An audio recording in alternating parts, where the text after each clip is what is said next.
这个插座呢损坏了，那我们要维修的时候啊，这个插座它就打不开。那大家看一下，这是这个牌子的插座，这个牌子的插座呢，我们买上之后，如果发生损坏，那维修起来就比较困难了。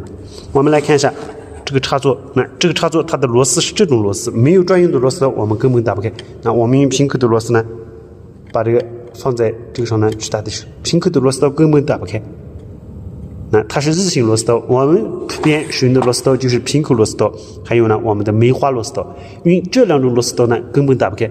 我们一般很多人的家里呢都没有这种专用的螺丝刀啊。遇到这种情况，我们该如何办？今天来教给大家一个特别简单的方法。那如果遇到这种日型的螺丝，大家别着急，用我的这个方法，保证能把这个螺丝全部打开。那我们找一个打火机。那打火机在每个家里都有吧？然后我们把这打火机呢，给它简单的来这样拆卸一下。打火机我们拆卸一下，打火机里面呢有这个东西，我们把这个东西呢给它拆卸下来，大家看到没？那因为这个东西可以拆开我们的这个插座上的螺丝，那我们放到这个螺丝里面的时候呢，它刚好是卡住的状态，然后我们这样来旋转，大家看到没？大家看，旋转的时候呢，这个螺丝就被这样拧下来了。特别的顺利。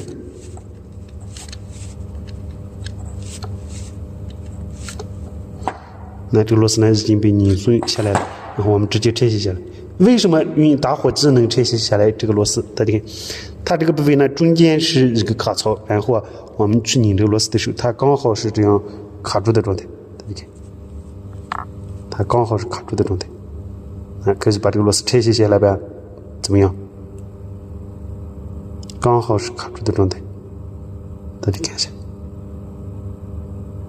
这就是我们的这种插排损坏之后呢，别再把它扔掉了，或者说你家里面呢有损坏的这种插座，我们可以通过这个方法呢拆卸下来。那它上面的这几个螺丝呢，我们都可以把它拆卸下来。如果里面的线断了，那我们拆卸下来之后呢，把线直接呢给它连通就可以了。那我们安装的时候呢，也是用这个方法。我们这样去拧一下，大家看。这个插排呢，我们也能给它用这个来固定。